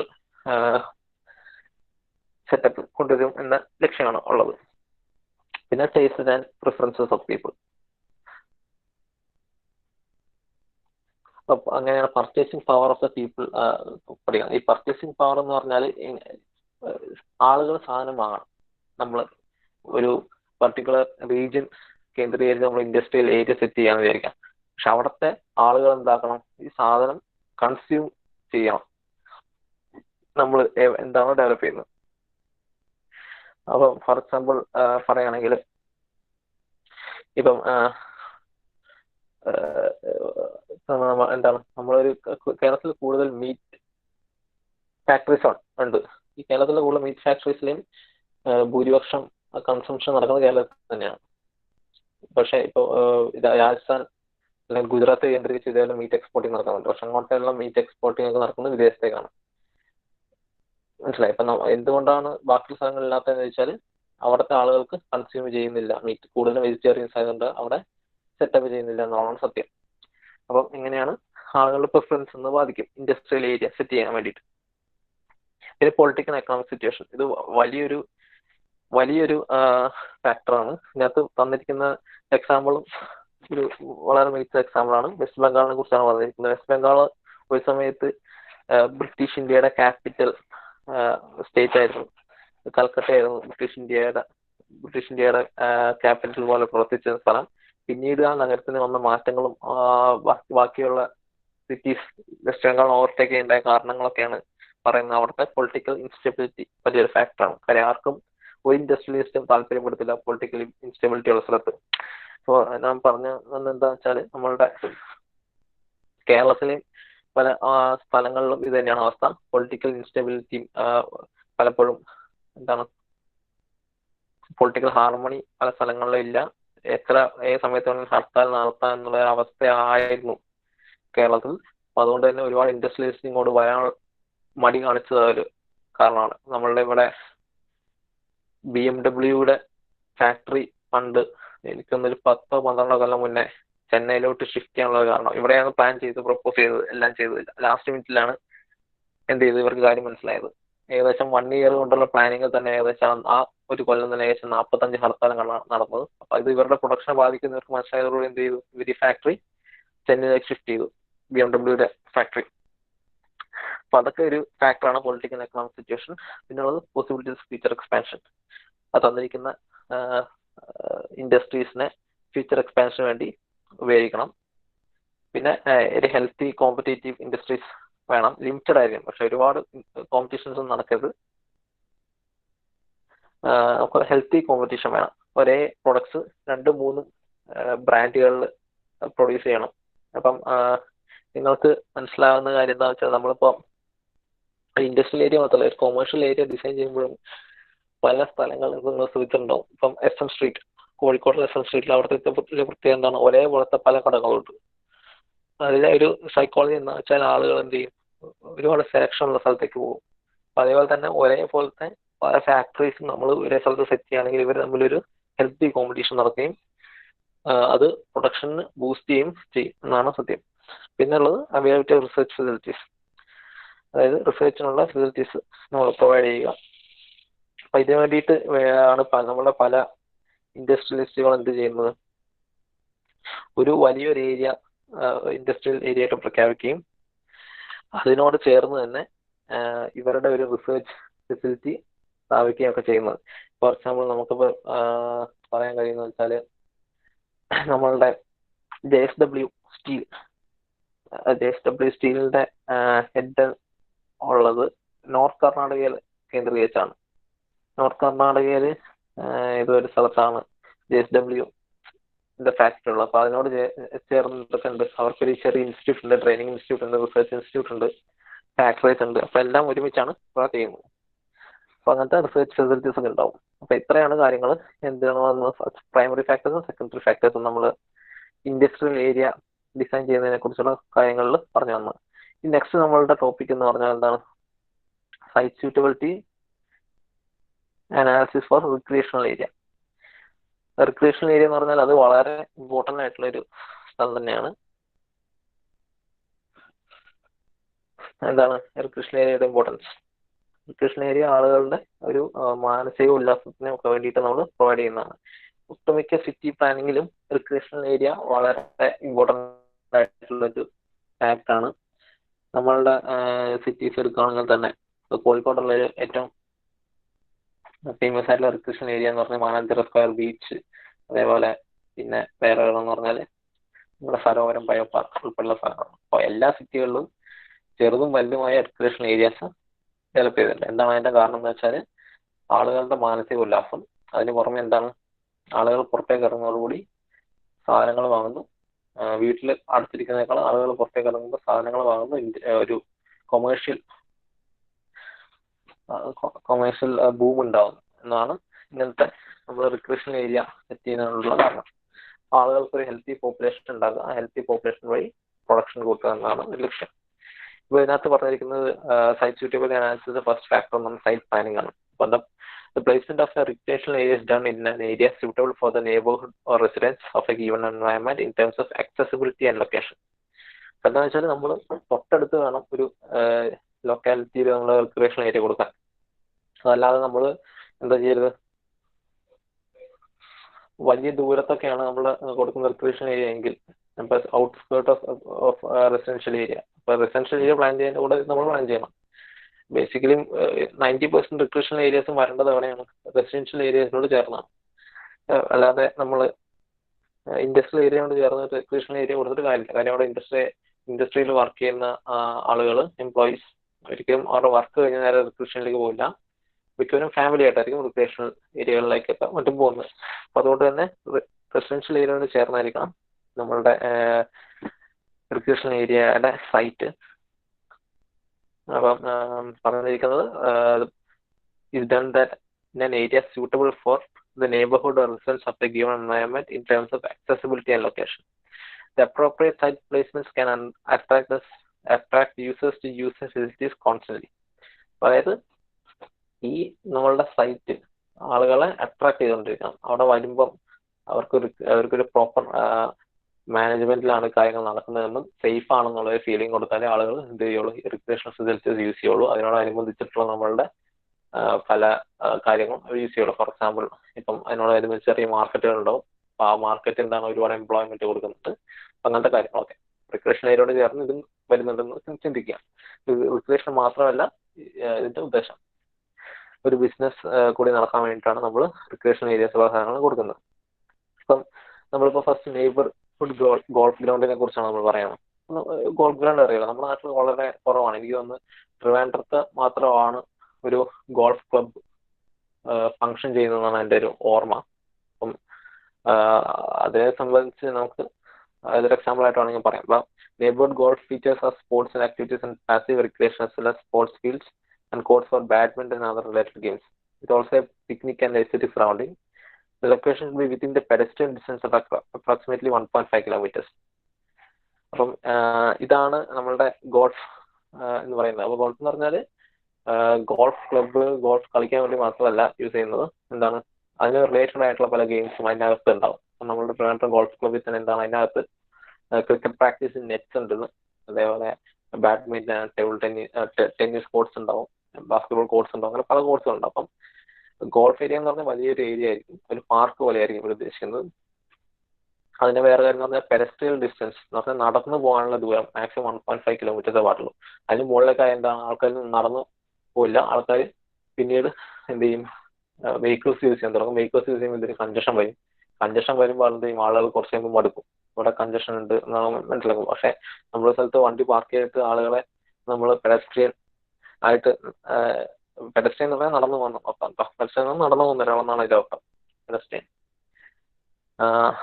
അപ്പം 1.5 കിലോമീറ്റേഴ്സിനൊക്കെ താഴെയാണെങ്കിൽ ആൾക്കാർ കൂടുതൽ നടക്കാൻ താല്പര്യപ്പെടും. അപ്പോൾ അതുകൊണ്ട് നമുക്ക് പല കഞ്ചഷൻസ് ഒഴിവാക്കാൻ കഴിയും. Facilities should accommodate 3,000 to 12,000 inhabitants. അപ്പം ഇന്ത്യ ഒരു സിറ്റിയിലൊക്കെ നമ്മൾ പ്ലാൻ ചെയ്യുമ്പോൾ ഒരു 3,000 to 12,000 ഇൻഹാബിറ്റൻസിനെ ഇൻക്ലൂഡ് ചെയ്യുന്ന രീതിയിൽ വേണം നമ്മൾ ചെയ്യാൻ. അപ്പം അതിൽ കൂടുതലായി എന്ത് സംഭവിക്കുക, ഭയങ്കര ബിസി ആയിപ്പോൾ. ഭയങ്കര ബിസി ആകുമ്പോൾ എന്ത് ചെയ്യും, പലർക്കും ഇതെന്താണ് താല്പര്യപ്പെടില്ല. ഇങ്ങനത്തെ ഒരു ഓപ്പൺ ഗ്രൗണ്ടിൽ ഫ്രീ ആയിട്ട് സംസാരിക്കാനുള്ള കാര്യങ്ങളൊക്കെ ആയിരിക്കും ഉണ്ടാവുക, പലർക്കും താല്പര്യപ്പെടില്ല. പിന്നെ it should be in the neighbourhood service centre or outskirts with natural and man-made sites. നമ്മുടെ നെയ്ബർഹുഡിൽ വേണം, അല്ലെങ്കിൽ തൊട്ടടുത്ത് ഒരു ഔട്ട്സ്കേർട്സ്, സിറ്റി ഔട്ട്സ്കേർട്സിലൊക്കെ ആയിട്ടാണ് നമ്മൾ ഈ റിക്രിയേഷൻ ഏരിയാസ് കൊടുക്കേണ്ടത്. പിന്നെ area of 2 hectares to 8 hectares, അത് 5 ഏക്കർ മുതൽ 20 ഏക്കർ വരെയാണ് നമ്മൾ നോർമലി ഇങ്ങനത്തെ പാർക്കുകൾ പബ്ലിക് ഗോൾഫ് കോഴ്സ് എന്ന് പറഞ്ഞാൽ വലിയൊരു പാർക്കാണ് നടത്താം. ചെറിയ പാർക്കെന്നല്ല, വലിയൊരു പാർക്കാണ്. അതായത് 20 ഏക്കർ വലിപ്പമുള്ള പാർക്കുകൾ എന്നൊക്കെയാണ് അതിന്റെ അർത്ഥം വരുന്നത്. അപ്പൊ ഇതൊക്കെയാണ് നമ്മുടെ ഗോൾഫ് നെയ്ബർഹുഡ് ഗോൾഫിനെ കുറിച്ച് പറയാനുള്ള കാര്യങ്ങൾ. പിന്നുള്ളത് ലോക്കൽ പാർക്സ് ആണ്. Local parks must include physical activities, social and cultural interest of local interest, multipurpose sports activities and open space viewer. അപ്പൊ അതായത് ഓപ്പൺ എയർ തിയേറ്റർ, അതായത് ചെറിയ ചെറിയ പ്രോഗ്രാമുകൾ നടക്കും. അപ്പൊ ലോക്കൽ പാർക്ക് എന്ന് പറഞ്ഞാൽ എന്റെ ഏറ്റവും എക്സാമ്പിൾ പറഞ്ഞാൽ നമ്മുടെ മാനഞ്ചിറ പാർക്കാണ്. അപ്പൊ അതൊരു ലോക്കൽ പാർക്കാണ്. ഇത് കുറച്ച് ബിസി ആണെങ്കിലും വലിയ കുഴപ്പമുണ്ടാവില്ല. ഗോൾഫ് നെയ്ബർഹുഡ് പോലെയല്ല, കുറച്ച് ബിസി ആക്കാം നമുക്ക്. Here passive recreational sport activities can R arrange four entire local community. അതായത് ഇവിടെ പാസീവ് റിക്രിയേഷൻ എന്നൊക്കെ പറഞ്ഞാൽ എന്താണ്, ചെറിയ കൾച്ചറൽ പ്രോഗ്രാംസ് അങ്ങനത്തെ കാര്യങ്ങളൊക്കെ ആയിരിക്കും, അല്ലെങ്കിൽ സ്പോർട്സ് ആക്ടിവിറ്റീസ് ഒക്കെ ആയിരിക്കും arrange ചെയ്തിട്ടുണ്ടാവുക. There are events for sports and other facilities as centers. Its location. അപ്പൊ അതൊക്കെ ജനറൽ കാര്യങ്ങളാണ്, എന്തൊക്കെയാണ് ലോക്കൽ പാർക്സിനെ കുറിച്ച്. അപ്പൊ നമ്മളെ ഭാഗത്തുനിന്ന് വിഷയം എന്താണ്, ലൊക്കേഷൻ സൈറ്റ് അനാലിസിസ് ഒക്കെയാണ്, എന്തൊക്കെയാണ് ചെയ്യേണ്ടത് എന്നുള്ളതാണ്. അപ്പൊ എന്താണ് ചെയ്യേണ്ടത്, എവിടെയാണ് ലൊക്കേറ്റ് ചെയ്യേണ്ടത്? Its location should be near the service center or neighborhood center that is easily accessible either by walking, cycling, public transport and private vehicles. നമ്മളുടെ സർവീസ് സെന്റർ എന്ന് പറഞ്ഞാൽ സിറ്റിയാണ് നമ്മൾ ഉദ്ദേശിക്കുന്നത്, ടൗൺ, അല്ലെങ്കിൽ നമ്മൾ താമസിക്കുന്ന റെസിഡൻഷ്യൽ ഏരിയ. അപ്പൊ അതിനോട് ചേർന്ന് കിടക്കണം എന്ത്, നമ്മളുടെ ഈ ലോക്കൽ പാർക്കുകൾ. ബൈ സൈക്ലിങ്ങോ വാക്കിങ്ങോ ഒക്കെ എത്താൻ കഴിയണം. പ്രൈവറ്റ് വെഹിക്കിൾസും പറ്റാം, പക്ഷെ എളുപ്പത്തിൽ എത്താൻ കഴിയണം എന്നാണ് അതിന്റെ അർത്ഥം. It is design to accommodate between 12,000 to 50,000 populations and within a distance of 3 kilometers from residential users. അതായത് നേരത്തെ നമ്മളൊരു നെയ്ബർഹുഡ് ഗോൾഫ് എന്നൊക്കെ പറഞ്ഞ പോലെ അത് ചെറിയൊരു ഇതാണെങ്കിൽ, ലോക്കൽ പാർക്സ് എന്ന് പറഞ്ഞാൽ എന്താ ചെയ്യുക, ഒരു കുറച്ചും കൂടി വലിപ്പത്തിൽ വരും. ഒരു 12,000 to 50,000 പോപ്പുലേഷനെ വേണ്ടിയിട്ടുള്ളതായിരിക്കും നമ്മൾ ചെയ്യുക. അപ്പൊ നമ്മൾ നേരത്തെ പറഞ്ഞ എന്താണ്, 3,000 to 12,000 ഇൻഹാബിറ്റൻസ് ഉള്ള സ്ഥലത്താണ് നമ്മൾ ഒരു നെയ്ബർഹുഡ് ഗോൾഫ് പോലെ കൊടുക്കുക. ഇവിടെ കുറച്ചും കൂടി വലിയൊരു പോപ്പുലേഷൻ ഒരു കമ്മ്യൂണിറ്റിയിൽ ഉണ്ടെങ്കിൽ അവർക്ക് വേണ്ടിയിട്ടാണ് നമ്മൾ എന്ത് ചെയ്യുക, ലോക്കൽ പാർക്ക് കൊടുക്കുക. അപ്പൊ ഇതിന്റെ അർത്ഥം ഒരേ സമയം ഇതിനകത്ത് 12,000 ആളുകൾ അകത്ത് കയറുമെന്നല്ല. അതായത് 12,000 to 50,000 ആളുകൾ താമസിക്കുന്ന ഒരു ലൊക്കാലിറ്റി ആയിരിക്കും നമ്മളിത് കൊടുക്കുന്നത്, ലോക്കൽ പാർക്കുകൾ കൊടുക്കുന്നത്. നെയ്ബർഹുഡ് ഗോൾഫുകൾ കൊടുക്കുന്നത് എവിടെയാണ്, ഒരു 3,000 to 12,000 ആൾക്കാരൊക്കെയാണ് അവിടെ താമസിക്കുന്നത് ആ ഏരിയയിലെങ്കിൽ അവിടെ നമുക്കത് ലോക്കൽ ഗോൾഫ് കൊടുക്കാം. ലോക്കൽ പാർക്കുകൾ കൊടുക്കേണ്ടത് അവിടെ ഒരു 12,000 to 50,000 ആൾക്കാർ ആ ഒരു കമ്മ്യൂണിറ്റിയിൽ താമസിക്കുന്നത്. ആ കമ്മ്യൂണിറ്റിക്ക് വേണ്ടിയിട്ടാണ് നമ്മൾ പണിയുന്നത്. അല്ലാതെ ഒരേ സമയം 50,000 ആൾക്കാരെ അക്കോമഡേറ്റ് ചെയ്യാവുന്ന രീതിയിലല്ല എന്ന് നിങ്ങൾ വിചാരിക്കരുത്. അതല്ല, ഇത്ര ആളുകൾക്ക് വേണ്ടിയിട്ടാണ് ഇത് പണിയുന്നതാണ് എൻ്റെ അർത്ഥം. And within A distance of 3 kilometers from residential users. അതായത് ഈ 50,000 ആൾക്കാരും മാക്സിമം ഉണ്ടെങ്കിൽ പോലും അവരുടെ ഏറ്റവും മാക്സിമം ഒരു 3 kilometer മാത്രമേ ഉള്ളിലായിരിക്കണം ഈ ലോക്കൽ പാർക്കുകൾ കൊടുക്കേണ്ടത്. Land area 8 acres to 40 acres, അതായത് 20 acres to 100 acres, കുറച്ചും കൂടി വലുതാണ്. നമ്മളുടെ ഗോൾഫ് കോഴ്സിനേക്കാളും കുറച്ചും കൂടി വലുതായിരിക്കും. Recreational facilities are football field, tennis court, rugby, badminton, hockey, volleyball, netball, swimming pool, gardens and children's play ground, picnic area, adventure ground, indoor hall parking, indoor hall and parking, അങ്ങനത്തെ കാര്യങ്ങളൊക്കെ വേണം ഈ local പാർക്കുകളാണ് കേന്ദ്രീകരിച്ചത്. അപ്പൊ അതാണ് ഒരു 8,000 to 12,000 ആളുകൾക്ക് വേണ്ടിയിട്ടാണ് നമ്മൾ ഈ ലോക്കൽ പാർക്കുകൾ ഉണ്ടാക്കുന്നത്. ഇത്തരം കാര്യങ്ങൾ നമ്മൾ ലോക്കൽ പാർക്കിൽ ഇൻക്ലൂഡ് ചെയ്യണം. പിന്നുള്ളത് ടൗൺ പാർക്കാണ്. City park serves as sporting and active structure. It is a focus of recreation activities for city residents. A seasonal sports center which provides facilities and opportunities to enjoy natural beauty and high value. Location should be within the area. അതിന്റെ definition ആണ് ഈ പറയുന്നത്. അത് നമ്മളെ ബാധിക്കുന്ന വിഷയമല്ല. നമ്മുടെ location ആണ് ഇവിടുത്തെ നമ്മൾ ചിന്തിക്കുന്നത്. Location should B within area which is easily accessible within half an hour. കുറച്ച് ഡ്രൈവ് ചെയ്താലും എന്ത് ചെയ്യുക, ടൗൺ പാർക്കിൽ എത്താൻ കഴിയണം ഹാഫ് ആൻ അവർ. നേരത്തെയൊക്കെ നിസ്സാര വാക്കിംഗ് ഡിസ്റ്റൻസോ അല്ലെങ്കിൽ ചെറിയ കിലോമീറ്റർ ഒക്കെ ആണെങ്കിൽ പോലും നമ്മൾ നെയ്ബർഹുഡ് ഗോൾഫും ലോക്കൽ പാർക്കൊക്കെ പറഞ്ഞത് അത്രയാണെങ്കിൽ പോലും ടൗൺ പാർക്ക് അല്ലെങ്കിൽ സിറ്റി പാർക്ക് എന്ന് പറയുന്നത് എന്തായിരിക്കണം, ഒരു ഹാഫ് ആൻ അവർ ഡ്രൈവിനകത്ത് എത്താൻ പറ്റുന്ന രീതിയിലാണ് കൊടുക്കേണ്ടത്. അതിനകത്ത് ഒരു 5 to 10 kilometers ഉള്ളിലായിരിക്കണം ഉള്ളത്. നമ്മൾ നേരത്തെ എന്താണ് പറഞ്ഞിരിക്കുന്നത്, 3 kilometers ഒക്കെയാണ് പറഞ്ഞിരിക്കുന്നത് നമ്മുടെ ലോക്കൽ പാർക്ക്. അപ്പൊ എന്താ 5 to 10 kilometer ആയി. അതിന്റെ പോപ്പുലേഷൻ എന്ന് പറഞ്ഞാൽ 50,000 പോപ്പുലേഷൻ മുകളിലുള്ളവർക്കാണ് നമ്മൾ എന്ത് ചെയ്യുക, നമ്മളിങ്ങനെ ഒരു പാർക്ക് ഉണ്ടാക്കുന്നത്. അതായത് കുറച്ച് അത്യാവശ്യം വലിയ സിറ്റീസിലൊക്കെ വേണം. 50,000 പോപ്പുലേഷൻ വരുന്ന പറഞ്ഞാൽ ഒരു മുനിസിപ്പാലിറ്റിയുടെ പോപ്പുലേഷൻ മുകളിലെത്തി ടൗൺ പാർക്ക്.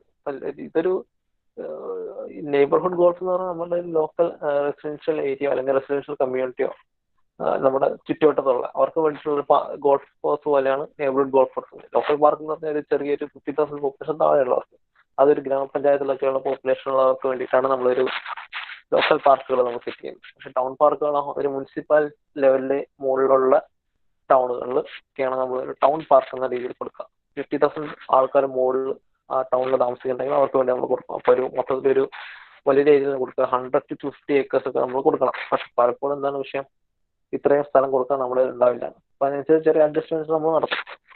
സ്റ്റിൽ നമ്മുടെ ലൊക്കേഷൻ ഇതൊക്കെ ആയിരിക്കും എന്നാണ് പറയുന്നത്. Facilities should include fields for organise sports activities, game course, sport hall, building complex, shopping complex, അങ്ങനത്തെ കാര്യങ്ങളൊക്കെ അതിനകത്ത് വേണം. ക്യാമ്പിങ്ങിനും കാര്യങ്ങൾ ഇതൊക്കെയാണ് പറയുന്നത്. ബട്ട് സ്റ്റിൽ എന്താണ് നമുക്കറിയാം നമ്മളുടെ ടൗണുകളുടെ ഒക്കെ അവസ്ഥ എങ്ങനെയാണ്, അവിടുത്തെ സ്പേസ് കൺജഷൻ ഉള്ളതെന്നും. ഇത്രയും 250 acres ഒക്കെ ഒരു ടൗണിനകത്ത് കണ്ടെത്തുക എന്നത് ബുദ്ധിമുട്ടാണ്. അതുകൊണ്ട് തന്നെ എന്താണ് ടൗൺ പാർക്കുകൾ ഇത്ര ഏരിയ നമുക്ക് കൊടുക്കാൻ കഴിയുമെങ്കിൽ പോലും ചെറിയൊരു അഡ്ജസ്റ്റ്മെന്റിലൂടെ തന്നെ നമുക്ക് കൊടുക്കാൻ കഴിയണം. Forest of Opera, flower garden and other facilities, parking lot and bus must be held. അതായത് കാര്യങ്ങളൊക്കെ വേണം എന്നാണ് ഉദ്ദേശിക്കുന്നത്. ഇതാണ് ടൗൺ പാർക്ക്. പിന്നുള്ളത് റീജിയണൽ പാർക്കുകൾ. അതൊരു റിക്രിയേഷൻ സെന്റർ ആണ്. റീജിയണൽ പാർക്ക് എന്ന് പറഞ്ഞാൽ വലിയൊരു ഏരിയ ആയിരിക്കണം. അവിടെ എന്ത് ചെയ്യണം, നമുക്ക് ഡ്രൈവ് ചെയ്യാൻ പറ്റുന്ന രീതി ആയിരിക്കണം. Position is usually on the edge or outside of urban density. The site features are mainly natural and have a visitor's attraction. It's not within an hour distance and vehicle facilities are other requirements for the entire population city to visit here. അതായത് ഇത് കുറച്ച് ദൂരെയാണെങ്കിൽ പോലും അവിടെ transportation facility അല്ലെങ്കിൽ സ്വന്തമായിട്ട് vehicle ഉള്ളവർക്ക് എത്തുന്ന രീതിയിലാണ് നമ്മൾ കൊടുക്കാം. ഏരിയ എന്താണ് 250 acres മുകളിലാണ് നമ്മളുടെ ഏരിയ. ഇത് വലിയൊരു നമ്മുടെ നാട്ടിലൊരു വലിയ പാർക്ക് തന്നെ വേണമെങ്കിൽ ഉദ്ദേശിക്കാം, അല്ലെങ്കിൽ ഒരു സൂ എന്തെങ്കിലുമൊക്കെ ആയിരിക്കും റീജിയണൽ പാർക്ക് കൊണ്ട് ഉദ്ദേശിക്കാം. അല്ലാത്ത രീതിയിൽ നമുക്കൊരു അർബൻ സിറ്റിയുടെ ഔട്ട്സ്കേർട്സിൽ കൊടുക്കണം. എന്തൊക്കെ വേണം, സ്പോർട്സ് കോംപ്ലക്സസ്, ഓപ്പൺ സ്റ്റേഡിയം, അതുപോലെ കാര്യങ്ങളൊക്കെ വേണം എന്നാണ് സത്യം. പിന്നുള്ളത് ഗോൾഫ് കോഴ്സ്, റൈസിങ്, പിന്നെ അങ്ങനത്തെ കാര്യങ്ങൾ, ചെറിയ ബീച്ചൊക്കെ വേണം നമുക്ക് ഇൻക്ലൂഡ് ചെയ്യാം. ലേക്ക്, ഹിൽ, അങ്ങനത്തെ കാര്യങ്ങളൊക്കെ ഇതിനകത്ത് നമുക്ക് ഇൻക്ലൂഡ് ചെയ്യാം. അതൊരു അത്യാവശ്യം വലിയൊരു സ്ഥലമാണ്. ഇപ്പോൾ ഒരു എക്സാമ്പിൾ എന്നൊക്കെ പറയാൻ നമ്മളുടെ ഒരു ഊട്ടി ബൊട്ടാണിക്കൽ ഗാർഡൻസ് എന്നൊക്കെ പറയുന്നതിന്റെ എക്സാമ്പിൾ ആയിട്ട് നമുക്ക് വേണമെങ്കിൽ കൂട്ടാം. അത് അത്യാവശ്യം ഏരിയ ഉള്ള സ്ഥലമാണ്, ഒരുപാട് ആൾക്കാർ സന്ദർശിക്കുന്ന സ്ഥലമാണ്. പിന്നുള്ളത് നാഷണൽ പാർക്കാണ്. നാഷണൽ പാർക്ക് നമുക്കറിയാലോ, അതൊരു നമ്മളൊരു കൺസർവേഷൻ ആണ് ഉദ്ദേശിക്കുന്നത്. Location of A national park must be in A unique area in terms of landscape beauty. There is no limited distance from the residence. The area has also there is no need to have every material or equipment necessary to maintain appropriate nature. Accommodation, transportation does not affect the ecology, environment or wildlife ecosystems. അതായത് wild life കൺസർവേഷന് വേണ്ടിയാണ് നമ്മൾ national park കൊടുക്കുന്നത്. അതിനകത്തൊക്കെയുള്ള entry ഒക്കെ limited ആയിരിക്കണം എന്നാണ് ഉദ്ദേശിക്കുന്നത്. ഇത്രയും കാര്യങ്ങളാണ് ഇതിനകത്തുള്ളത്. നമ്മൾ സൈറ്റ് പ്ലാനിങ് എവിടെയൊക്കെ വേണം ഓരോന്നും നോക്കി ഏത് ലൊക്കേഷനിൽ വേണമെന്നുള്ള കാര്യം. Neighbourhood golf, local park, town park, regional park, national park, ഇങ്ങനെയാണ് ഡിവൈഡ് ചെയ്തിരിക്കുന്നത്. പിന്നെയുള്ള നെക്സ്റ്റ് എന്ന് പറഞ്ഞാൽ ആദ്യം നമ്മൾ ലൊക്കേഷൻ നോക്കി, പിന്നെയുള്ള activities and supporting facilities. The kind of activities and supporting facilities to be provided in the recreational ground that will provide opportunities for students and visitors are landscape വേണം. അതിനകത്ത് പറയുന്നത് 50% of the recreational area of soft landscaping is necessary and planned area. അതായത് 50% എന്ത് ചെയ്യണം, നമ്മുടെ recreational area എന്തായിരിക്കണം, ലാൻഡ്സ്കേപ്പിങ്ങിന് വേണ്ടി ഇങ്ങനെ മാറ്റി വെക്കണം. പിന്നെയുള്ളത് പബ്ലിക് ഫെസിലിറ്റീസ് ആണ്. എന്തൊക്കെ ഫെസിലിറ്റീസ് വേണമെന്നാണ് നമ്മളുടെ ഉദ്ദേശിക്കുന്നത് കേട്ടോ. നേരത്തെ നമ്മൾ ലൊക്കേഷൻ ആണ് പറഞ്ഞത്, പക്ഷേ ഇതിനകത്ത് തന്നെ എന്തൊക്കെ ഫെസിലിറ്റീസ് വേണമെന്നുള്ളത്. പബ്ലിക് ഫെസിലിറ്റി എന്തൊക്കെയാണ്, പലപ്പോഴും പബ്ലിക് ഫെസിലിറ്റീസ് പാർക്കിംഗ് സ്പേസ് വളരെ ഇമ്പോർട്ടൻ്റ് ഉള്ള കാര്യമാണ്. പാർക്കിംഗ് സ്പേസ് കൊടുത്തിരിക്കണം, അല്ലെങ്കിൽ എന്താ പറയുക ട്രാഫിക് കൺജഷൻ ആണ് വരാൻ പോകുന്നത്, വലിയ പ്രശ്നം വരും. പിന്നുള്ള പബ്ലിക് ടോയ്ലറ്റുകൾ വേണം, പ്രയർ ആൻഡ് എൻഡോവ്മെന്റ് റൂമുകൾ വേണം, public spaces, equipped buses and cars. ഓരോന്ന് സ്റ്റാൻഡേർഡ് ഗൈഡ് ലൈൻസ് ഫോളോ ചെയ്യണം, പബ്ലിക് ഫെസിലിറ്റീസും കാര്യങ്ങളൊക്കെ. ഇതാണ് നമ്മൾ പറയുന്നത്. രണ്ടാമത്തെ കാര്യം ആക്ടിവിറ്റീസ് ആൻഡ് സപ്പോർട്ടിംഗ് ഫെസിലിറ്റീസിനുള്ള കാര്യങ്ങൾ, ലാൻഡ്സ്കേപ്പ്, പബ്ലിക് ഫെസിലിറ്റി, നെറ്റ്വർക്ക്. പിന്നുള്ളത് network of pedestrian walk ways. അപ്പോൾ പെഡസ്ട്രിയൻ വാക്ക് വേസ് ആണ് ഏറ്റവും കൂടുതൽ ഇമ്പോർട്ടൻ്റ് ആയിട്ട് കാര്യം. ആൾക്കാർ എന്താണ് കൂടുതൽ ഡ്രൈവ് ചെയ്യുന്നതിനേക്കാളും കൂടുതൽ പ്രിഫർ ചെയ്യുന്നത് walking nature. Land development and recreational open space network should provide pedestrian walkways and have adequate security features so that users can connect to the road easily. അതായത് കൂടുതൽ പെഡസ്ട്രിയൻ വാക്ക് നെറ്റ്വർക്കുകളാണ്. പിന്നുള്ളത് നമ്മൾ പറയാൻ പോകുന്നത് സൈറ്റ് പ്രിപ്പറേഷൻ സ്പേസസ് ആണ്. Leisure and recreational land development should take into account a well-designed site plan that will provide facilities such as care, shops and stalls for need of customers. Kiosk എന്ന് പറയുന്നത് എന്താണ്? അതല്ലേ നമ്മളുടെ ഒരു ATM kiosk അല്ലെങ്കിൽ automatic ആയിട്ട് നമുക്ക് തന്നെ ഓപ്പറേറ്റ് ചെയ്യാൻ പറ്റുന്ന ഒരു സംഭവം എന്നാണ് പറയുന്നത്. പിന്നെ അതായത് ഒരു ATM കൗണ്ടർ പോലെയൊക്കെ ആണ് പറയുന്നത്. അവിടെ നമ്മളുടെ നാട്ടിലൊക്കെ ബാങ്കുകളോട് ചേർന്നുള്ള കിയോസ്കുകൾ എന്താണ് ചെയ്യുന്നത്, നമുക്ക് നമ്മുടെ പാസ്ബുക്ക് പ്രിന്റ് ചെയ്ത് തരും, എന്തെങ്കിലും ചെക്ക് എന്തെങ്കിലും മാറാൻ സഹായിക്കാൻ അങ്ങനെയുള്ള കാര്യങ്ങളൊക്കെ ചെയ്യും. Land development and recreational open spaces are divided into several components. അപ്പോൾ എന്തൊക്കെയാണ് സൈറ്റ് പ്രിപ്പറേഷന്റെ സ്പേസസിനെ കുറിച്ചാണ് പറയുന്നത്. എന്തൊക്കെ വേണം നോക്കിയോ. First, location should be away from land fill waste ponds. അതായത് ലാൻഡ് ഫിൽ നിന്നോ വേസ്റ്റ് പോണ്ടിൽ നിന്നൊക്കെ മാറി നിൽക്കണം. പക്ഷെ ഏറ്റവും വലിയ സത്യാവസ്ഥ എന്ന് പറഞ്ഞാൽ നമുക്ക് ഒരിക്കലും ഇത് രണ്ടും പ്രവർത്തിക്കാൻ കഴിയില്ല എന്നുള്ളതാണ്. ഇപ്പോൾ നിങ്ങളൊരു എക്സാമ്പിൾ എടുക്കുകയാണെങ്കിൽ സിംഗപ്പൂരിൽ ഇവരൊരു ചെയ്തെന്താണെന്ന് വെച്ചാൽ ഇവർ വേസ്റ്റ് കളക്ട് ചെയ്തിട്ട് അത് ബേൺ ചെയ്യും. എങ്ങനെ ബേൺ ചെയ്യും? മാക്സിമം ഇൻസിനറേറ്റേഴ്സ് ഒക്കെ യൂസ് ചെയ്തിട്ട് പൊല്യൂഷൻ കുറച്ച് ഇത് ബേൺ ചെയ്ത് അതിന്റെ ആഷ് ഇവർ കൊണ്ട് ഡെപ്പോസിറ്റ് ചെയ്യും. എവിടെ? സീയിൽ ഡെപ്പോസിറ്റ് ചെയ്യും സിംഗപ്പൂരിൽ നിന്ന്. അങ്ങനെ അവരെന്ത് ചെയ്യും? അവിടെ ഇവരൊരു ഐലൻഡ് ഉണ്ടാക്കിയെടുത്തിട്ടുണ്ട്. ആ ഐലൻഡ് ഇവർ ഓപ്പൺ ചെയ്ത് കൊടുത്തിട്ടുണ്ട് എന്ത് ചെയ്യാൻ? പബ്ലിക് പാർക്കിന് വേണ്ടിയിട്ട്. പബ്ലിക് പാർക്ക് പോലെ ഇവര് ഓപ്പൺ ചെയ്ത് കൊടുത്തിട്ടുണ്ട്.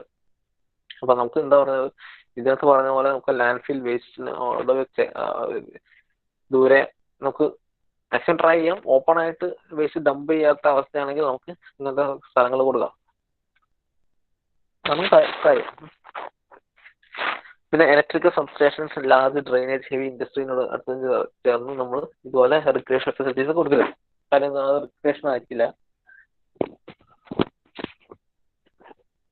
അവിടെ റിക്രിയേഷൻ ആയിരിക്കില്ല അവിടുത്തെ പ്രശ്നം. പിന്നുള്ളത് എന്താണ്? Form of ground and recreation. അപ്പൊ റെക്ടാങ്കുലർ ആയിരിക്കണം ബേസിക്കലി നമ്മളുടെ ആ ഒരു റിക്രിയേഷൻ ഏരിയയുടെ ഒരു ഷേപ്പ് എന്ന് പറയുന്നത്. എന്താണ് കാര്യം? എന്നാലേ അതിനനുസരിച്ച് പ്രോപ്പർ പ്ലാനിങ് നടക്കുള്ളൂ. ബൗണ്ടറീസ് എസ്റ്റിമേറ്റ് ചെയ്യാനും ബൗണ്ടറീസ് പ്രോപ്പറായിട്ട് ലൊക്കേറ്റ് ചെയ്യാനൊക്കെ എപ്പോഴും ഒരു റെക്ടാങ്കുലർ സ്പേസ് ആണ് കൊടുക്കുന്നത്. പിന്നെ ഗുഡ് ഡ്രെയിനേജ് ആയിരിക്കണം. Must have a good drainage system and out of swampy areas to avoid flood. കാര്യം എന്താണ്? ഫ്ലഡ് ഉള്ള സ്ഥലത്ത് ആണ് നമ്മളുടെ ഇത് കൊടുക്കുന്നതെങ്കിൽ വലിയ ഒരു പ്രശ്നമാണ് സംഭവിക്കാൻ പോകുന്നത്. ഫ്ലഡിങ് വരും. പല സീസൺ സമയത്ത് മാത്രമേ നമുക്കത് ഓപ്പൺ ആയി കിടക്കാൻ കഴിയും, അല്ലാത്ത സമയത്തെല്ലാം എന്താ ഫ്ലഡ് ആയിരിക്കും. ഇതെന്താ? Natural earth shapes and appearance such as hilly terrain, cascading effects for recreational activities such as hiking and so forth should be encouraged. അതായത് നമുക്ക് ഏറ്റവും ബെസ്റ്റ് റെക്കമെൻഡേഷൻസ് ആണ് ഈ പറഞ്ഞിരിക്കുന്നത്. ലൊക്കേഷനും അതിന്റെ ബേസിക് ആയിട്ടുള്ള അതിന്റെ ഫോമും പിന്നെ ഡ്രെയിനേജ് ഫെസിലിറ്റി, പിന്നെ എങ്ങനെയായിരിക്കണം അതിന്റെ നാച്ചുറൽ ഷേപ്പ് കൺസർവ് ചെയ്യേണ്ടതെന്നും ഒക്കെയുള്ള കാര്യങ്ങൾ. എങ്ങനെയായിരിക്കും നാച്ചുറൽ ഷേപ്പും അപ്പിയറൻസ് ചെയ്യേണ്ടത്? അത് ഹില്ലി ടെറൈൻ ആണ് ഏറ്റവും ബെസ്റ്റ്. അതിനകത്ത് ചെറിയ കാസ്കേഡിംഗ് എഫക്ട് വരണം. അതിനകത്ത് ഹൈക്കിംഗ്, ക്യാമ്പിങ് അങ്ങനത്തെ കാര്യങ്ങൾക്കൊക്കെ വേണം എന്നാണ് കാര്യം. പിന്നുള്ളത് വാട്ടർ റിസോഴ്സ് ആണ്. Areas with water resources or water retention water based recreation. അത് നമുക്ക് നമ്മുടെ കേരളത്തിൽ ഒരുപാടുണ്ട്. എന്താണ്? എല്ലാ ഡാമുകളും കേന്ദ്രീകരിച്ച് നമുക്ക് എന്ത് ചെയ്യാം? എന്തുണ്ട്? ടൂറിസ്റ്റ് അട്രാക്ഷൻ പ്ലേസുകളുണ്ട്. വാട്ടർ സ്പോർട്സ് പല സ്ഥലത്തും നടക്കുന്നുണ്ട്. ബോട്ടിംഗ് ഉണ്ട്, അങ്ങനത്തെ കാര്യങ്ങളൊക്കെ ഉണ്ട്. അപ്പൊ അതൊക്കെ വാട്ടർ ബേസ്ഡ് അഡ്വഞ്ചേഴ്സ് ആണ്. വാട്ടർ റിസോഴ്സ് ഏരിയയോട് ചേർന്നാണ് നടക്കുന്നത്. The proposed site must be flat and slopey less than 9 degrees in order to save cost or facilitate the work of ground leveling on the slope less than 4 degrees. അതായത് എന്താ ചെയ്യാ? നമ്മളുടെ ഈ area എന്ന് പറഞ്ഞാൽ slope കുറവായിരിക്കണം. നടക്കേണ്ട areas ഒക്കെ നമ്മൾ നേരത്തെ പറഞ്ഞ എന്താണ്? ഹൈക്കിങ് നടക്കേണ്ട ഏരിയകളൊക്കെയാണ്. അവിടെയൊക്കെ നമുക്ക് സ്ലോപ്പ് ഒഴിവാക്കാൻ കഴിയില്ല, അത് നാച്ചുറൽ അതായത് തന്നെ. പക്ഷെ നമ്മളിപ്പോൾ ഒരു പബ്ലിക് സ്പേസ് നമ്മൾ റെക്കമെൻഡ് ചെയ്യണമെങ്കിൽ അവിടെ എപ്പോഴും 9 ഡിഗ്രിയുടെ താഴെ ആയിരിക്കണം നമ്മളുടെ സ്ലോപ്പ് എന്നാണ് പറയുന്നത്. പിന്നെ aesthetics and design. This actually encourages and attracts visitors to use a recreational park with well equipped supporting facilities. നല്ല എസ്തെറ്റിക്കലി അത് നമ്മളുടെ പബ്ലിക് പാർക്കുകൾ ഒരുക്കണം, എന്നാലേ ആൾക്കാർ അവിടെ വരുള്ളൂ. കാര്യം അല്ലാതെ വളരെ കോൾഡായിട്ട് നമ്മളൊരു പാർക്ക് ഡിസൈൻ ചെയ്താൽ എന്ത് ചെയ്യാം, അങ്ങോട്ടേക്ക് ആൾക്കാർ അധികം അട്രാക്റ്റഡ് ആയില്ല. അപ്പൊ അതുകൊണ്ട് തന്നെ എന്ത് ചെയ്യണം, എസ്തെറ്റിക്കലി നമ്മൾ ഡിസൈൻ ചെയ്യണം, അതാണ് കാര്യം. അപ്പൊ ഇത്രയും കാര്യങ്ങളാണ് നമ്മളുടെ എന്താണ് ഇന്ന് നമ്മൾ പറഞ്ഞ റിക്രിയേഷണൽ ഫെസിലിറ്റീസിനെ കുറിച്ചുള്ള കാര്യങ്ങൾ പറഞ്ഞത്. നമുക്ക് എന്താണെന്നും കൂടെ നോക്കാം. ആദ്യം പറഞ്ഞത് എന്താണ്, site suitability for recreational area, site planning. ഓരോ സൈറ്റ് പ്ലാനിങ് അപ്പൊ ഏതൊക്കെയാണ് നെയ്ബർഹുഡ് ഗോൾഫുകൾ, എത്ര പോപ്പുലേഷൻ വരുന്ന ആളുകൾക്കാണ് നമ്മളിങ്ങനെ നെയ്ബർഹുഡ് ഗോൾഫ് കൊടുക്കേണ്ടത്. പിന്നെ പറഞ്ഞത് ലോക്കൽ പാർക്കുകൾ എത്ര പോപ്പുലേഷൻ കൊടുത്തു എത്ര ഡിസ്റ്റൻസിനകത്തേക്ക് വരണം. തേർഡ് പറഞ്ഞ ടൗൺ പാർക്കുകൾ, ഈ ടൗൺ പാർക്കുകൾ എത്ര പോപ്പുലേഷൻ വരെ വരും, റേഞ്ചിലുള്ളവർക്ക് കൊടുക്കും, എത്ര ഡിസ്റ്റൻസ് അയക്കണം, അങ്ങനത്തെ കാര്യങ്ങളൊക്കെ പറഞ്ഞു. പിന്നെ റീജിയണൽ പാർക്ക്, നാഷണൽ പാർക്ക്, ഇത്രയും കാര്യങ്ങൾ പറഞ്ഞു. പിന്നെ ഉള്ളത് ആക്ടിവിറ്റീസ് ആൻഡ് സ്പോർട്ടിംഗ് ഫെസിലിറ്റീസ്. ഓരോന്നിനും ഇതിനകത്ത് പറഞ്ഞിരിക്കുന്നത് വെച്ചാൽ നമ്മൾ ബേസിക് കാര്യങ്ങളാണ് പറഞ്ഞിട്ടുള്ളത്. എങ്ങനെയായിരിക്കും ഇങ്ങനത്തെ കാര്യങ്ങൾക്ക് വേണ്ടിയിട്ട് ലാൻഡ്സ്കേപ്പ് എങ്ങനെ ഒരുക്കണമെന്നും, അതിന്റെ 50% ഏരിയ നമ്മൾ ഇതിനു വേണ്ടി മാറ്റി വെക്കണമെന്നും, ആക്ടിവിറ്റീസ് സ്പോർട്ടിംഗ് ഫെസിലിറ്റീസിന് വേണ്ടിയിട്ട് മാറ്റി വെക്കണമെന്നും, പിന്നുള്ളത്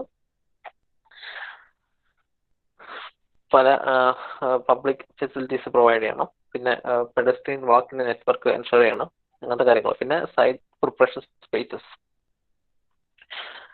അതിനകത്ത് പറഞ്ഞിരിക്കുന്നത് ബേസിക് ആയിട്ടുള്ള കാര്യങ്ങളൊക്കെയാണ്.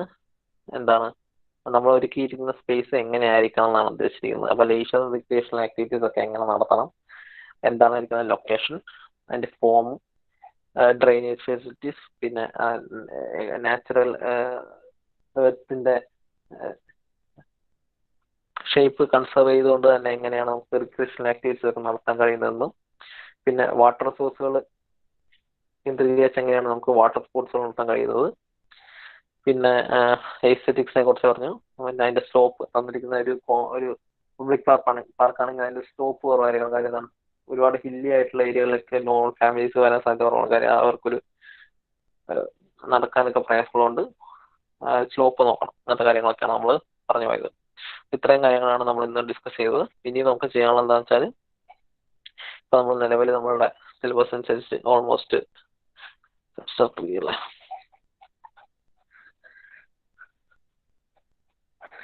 നമ്മളുടെ സിലബസ് അനുസരിച്ച് എന്താണ് എവിടെ എത്തി, നമ്മൾ